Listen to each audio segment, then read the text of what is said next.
tas, ko mēs runājam par darba spēku nodrošinājumu. Mums ļoti svarīgi, lai šeit būtu cilvēki, mums tos vadus var ievilkt, kas saprot, kā noregulēt iekārtas, ko darīt, ja, teiksim, ir noticis kaut kas un tam līdzīgi. Tam visam atkal ir vajadzīgi speciālisti, lai uzceltu kaut vai to pašu pieslēgumu, uztaisītu pareizi, ja, lai tev tur pēc gada atkal nav sanākušas problēmas, ja. Tam visam vajadzīgi atbilstošas kvalifikācijas speciālisti. Un tas ir tas, ar ko mēs pašlaik kā nozare strādājam, ko mums izdevies piesaistīt Eiropas fondu finansējumu, lai varētu apmācīt savu biedru darbiniekus, kur Eiropa līdzfinansē šo visu paralēli. Mēs pašlaik esam palīdzējuši arī sakārtot stāstu, ja mēs runājam par izglītību, kādam vajadzētu izskatīties šie profesionālai kvalifikācija, lai viņi būtu atbilstoši nozarei. Strādājam ar to, kādā vajadzētu izskatīties eksaminācijas procesam, visam tam. Var sagatavot, lai sagatavot šeit kvalitīvu varētu sagatavot kvalitīvu darba spēku piedāvājumu, jo ir kvalitīvāks darba spēku piedāvājums, jo attiecīgi izmaksas būs vēlāk zemākas. Un mēs visa sabiedrība, kā elektroenerģijas patērētāji, būsim ieguvēji. Mums pretī būs kvalitīvāka sistēma, efektīvāk strādājoša sistēma. Un tas, pie kā mēs strādājam. Vai tas nozīmē, ka enerģētikas joma kā tāda tur nākotnē prasīs lielāku cilvēku resursu?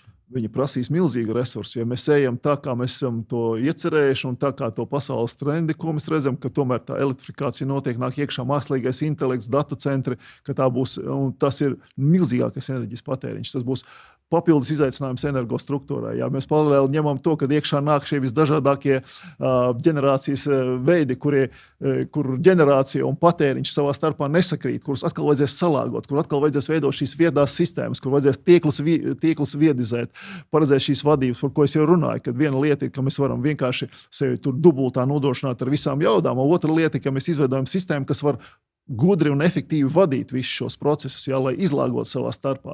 Jo, teiksim, kā es to minēju, ja, ka vienā brīdī kādam, teiksim, man ir šis pieslēgums, esmu paņēmis tur 32 ampērus pieslēgumu, bet man viņš pa dienu vispār varbūt nav vajadzīgs. Ja. Pa dienu strādā kāda rūpnīca, un tādus, kur var atkal izdomāt, kā tīkls var efektīvi to visu vadīt. Ja. Tur šī vietā pārdalot to visu, ja.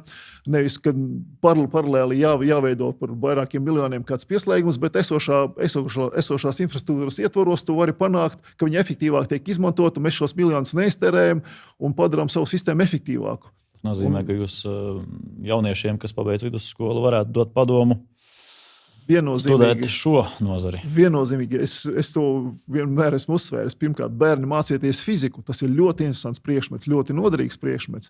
Un pēc tam, ja jūs izvēlēsieties enerģētikas specialitāti, jūs droši zināt, jums būs darbs, jums būs labi apmaksāts darbs, un ja jūs savu darbu darīsiet kārtīgi, jūs varat droši būt pārliecināti, ka jūs par savu ģimeni varēsiet gaidīti mūsu uzņēmumos. Tieši tā. Ar atlaistām rokām, to es varu apgalvot.